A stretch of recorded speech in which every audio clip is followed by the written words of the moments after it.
मेरा नाम डॉक्टर सौरभ तोमर है। मैं एक पल्मोलॉजिस्ट हूँ। मैं Aakash health care Dwarka new Delhi से आज आपको कॉमन मिथ्स और कॉमन कंफ्यूजन जो हम टीबी को लेके हमारे समाज में है, हम उनके बारे में कुछ बात करेंगे और उसके बारे में आपसे कुछ अपनी इंसाइट शेयर करेंगे।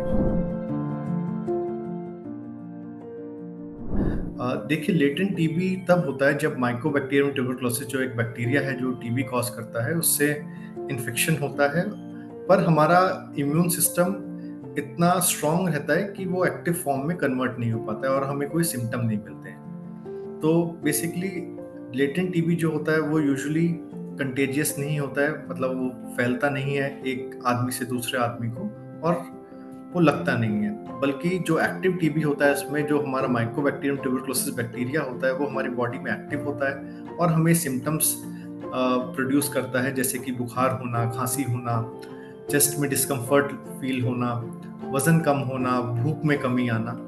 ये एक स्प्रेडेबल और कंटेजियस डिजीज होता है और उसका ट्रीटमेंट जल्दी से जल्दी होना चाहिए, जिससे वो दूसरे लोगों को और कम्युनिटी के बीच में स्प्रेड ना हो। ये एक मिथ है कि लेटेंट टीबी से दूसरों को इन्फेक्शन हो सकता है। लेटेंट टीबी वाले लोग जो इन्फेक्शन नहीं फैलाते हैं, बल्कि लेटेंट टीबी में बैक्टीरिया इनएक्टिव रहता है और जो हमारा इम्यूनिटी सिस्टम होता है उसके अंदर कन्फाइंड होता है, जिसके कारण जो बैक्टीरिया एक्टिव नहीं हो पाता है और दूसरों को फैलाने की जो क्षमता होती है वो बिल्कुल ना के बराबर होती है।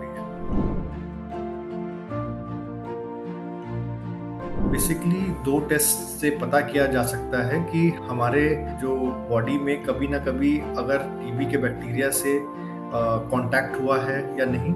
जो बेसिक 2 टेस्ट होते हैं, पहला हम मॉन्टुक्स टेस्ट बोलते हैं, जिसको हम ट्यूबरकुलिन स्किन टेस्ट भी बोला जाता है। दूसरा टीबी गोल्ड जो हम एक टेस्ट होता है जिसको IgRA इंटरफेरॉन गामा रिलीज ऐसे बोला जाता है। ये एक ब्लड टेस्ट होता है। और इन दोनों में से कोई भी टेस्ट एक पॉजिटिव होता है, इसका मतलब ये माना जाता है कि कभी ना कभी लाइफ में आपको टीबी के बैक्टीरिया के साथ कांटेक्ट हुआ है, पर इसका मतलब ये नहीं कि वो एक्टिव है। तो इन सच केसेस में हम देखते हैं कि अगर आपको कोई लक्षण है टीबी के, जैसे खांसी होना, बुखार होना, वजन कम होना या भूख में कमी होना, तो आगे कुछ और टेस्ट होते हैं जैसे चेस्ट एक्सरे या और रिलेटेड टेस्ट जो आपके सिम्टम्स हैं उसके अकॉर्डिंग, जिससे हमें रूल आउट कर सकें कि वो एक्टिव फॉर्म में तो नहीं।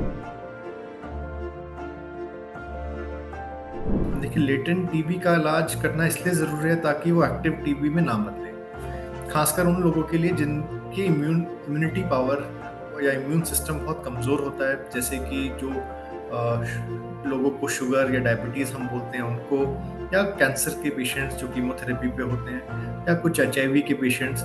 इन लोगों को लेटेंट टीबी से एक्टिव टीबी में बदलने की संभावना दूसरे लोगों से ज़्यादा होती है। तो ऐसे केसेस में हमें लेटेंट टीबी का इलाज करना चाहिए, जिससे वो एक्टिव फॉर्म में ना हो और दूसरों लोगों के बीच में स्प्रेड ना हो। मैसेज बिल्कुल क्रिस्टल क्लियर और साफ होना चाहिए, और मैं ये कहना चाहूँगा कि टीबी का इलाज 100% संभव है और पॉसिबल है।